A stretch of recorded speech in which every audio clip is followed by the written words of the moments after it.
in the Rubin Museum of Art, and we're looking at a small model of a temple. In fact, the most important temple in the Buddhist world. This is the model of Mahabodhi Temple, which is in Bodhgaya, India, where the Buddha sat under the tree known as the Bodhi tree and attained awakening. It's one of the most important, if not the most important, sacred site for Buddhists from around the world. In Buddhist terms, it's called Vajrasana, or the adamantine seat where the Buddha gained this realization and attained enlightenment. And so over centuries, this was a very important site for pilgrims, and especially for Tibetans in the 11th through 13th century. This was the period when Tibetans went to India in search of Buddhist teachings. They invited teachers, brought back books, art objects, and models like this as well. But this is much more than just a memento from a pilgrimage journey.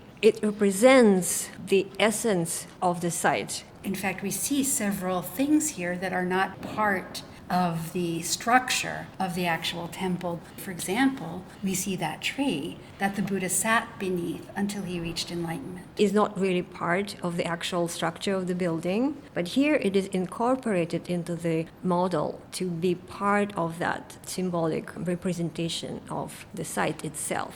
And right below the tree, there is a niche in which you see a Buddha sitting with the gesture that is touching the ground, and that's the bhumisparsha, or touching the ground gesture, which indicates that at the moment just before his awakening, he called the goddess of earth to witness his awakening.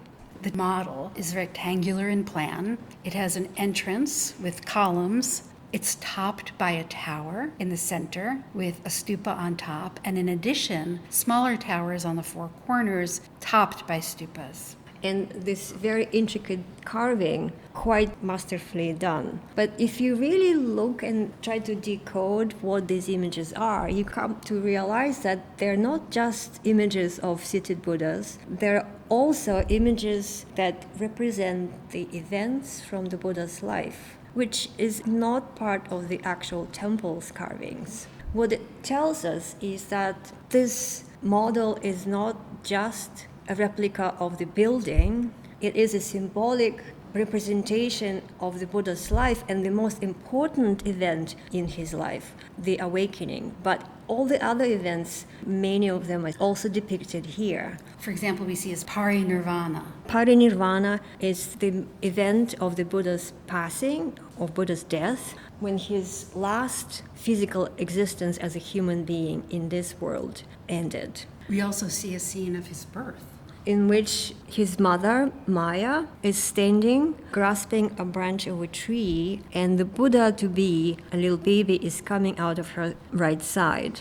And so this temple model reminds us of this most important moment of Buddha's awakening, of his enlightenment, and looking at it closely could also bring you to those other events. But what's also interesting about this temple is that these models were discovered at the actual site of Bodhgaya in numbers, which tells us that there may have been a huge demand for things like that. And when the British archaeologists in the late 19th century were excavating this site, they used models to reconstruct how the temple may have looked, even though these are actually not the replicas of the physical structure. They were faithful enough to help them to recreate the site, and this now is the most important Buddhist pilgrimage site in the world.